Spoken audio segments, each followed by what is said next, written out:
Communiqué officiel.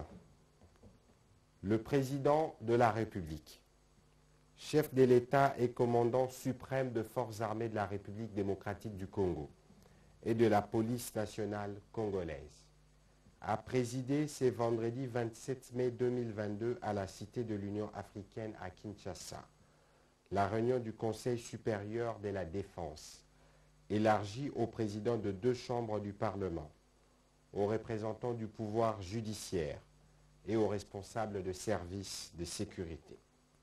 Il a été question de faire le point de la situation sécuritaire à la suite des récents événements marqués par des actions de provocation répétées et des attaques du M23 sur nos forces armées et des casques bleus de la MONUSCO. À la lumière des différents rapports recueillis sur terrain, il est clairement établi que ce mouvement subversif qui a été défait et complètement désarmé en 2013 et contre toute attente, récemment remonté en puissance avec des armes lourdes, opérant notamment avec de matériel de vision nocturne. Alors qu'il est acculé et privé d'initiative à Tchanzu et Runyoni dans les territoires de Rutshuru, il apparaît lourdement armé à Kibumba, situé à plusieurs dizaines de kilomètres plus loin en territoire des Nyiragongo, avec l'objectif de conquérir le camp militaire de Rumangabo. Pendant que le gouvernement congolais attendait le rapport du mécanisme conjoint des vérifications qui a été activé par le Rwanda, nous avons été surpris de voir qu'il est passé par de représailles, comme il avait annoncé. Le soutien manifeste à cette force négative en est la preuve.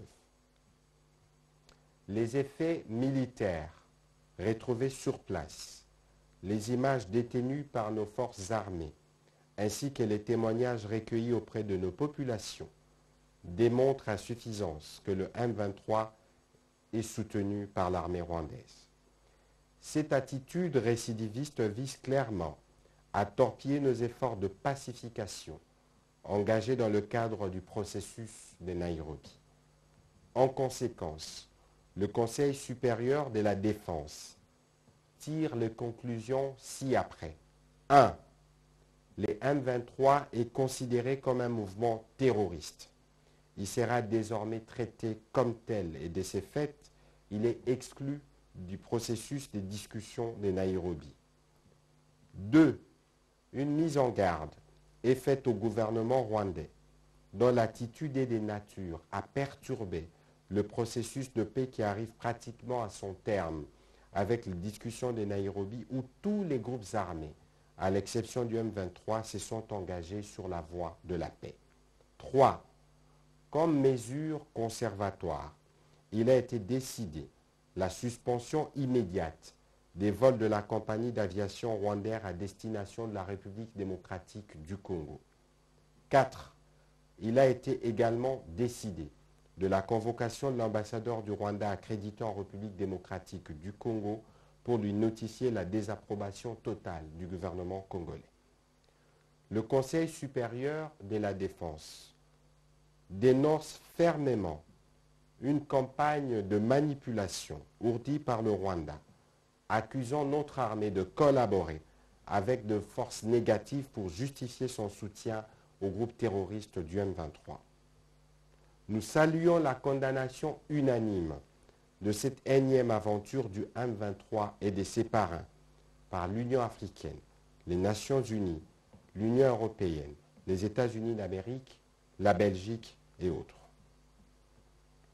Nous remercions notre population pour le soutien manifeste à l'endroit de nos forces armées et de la police nationale afin d'assurer la protection de notre pays et l'intangibilité de nos frontières. Nous l'invitons en même temps à ne pas tomber dans le piège de l'ennemi en préservant l'harmonie qui règne entre les différentes communautés. Nous en appelons aussi à sa vigilance. Nous tenons à rappeler enfin l'engagement de la République démocratique du Congo dans le cadre du processus de Nairobi conduit par le président Uhuru Kenyatta pour construire une paix durable avec tous les pays de la communauté de l'Afrique de l'Est. Fête à Kinshasa le 27 mai 2022. Je vous remercie.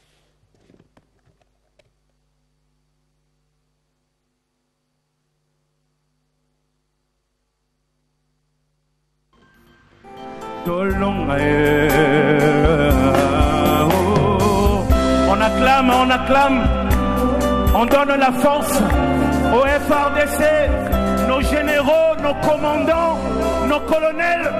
Nous vous aimons, nous vous soutenons.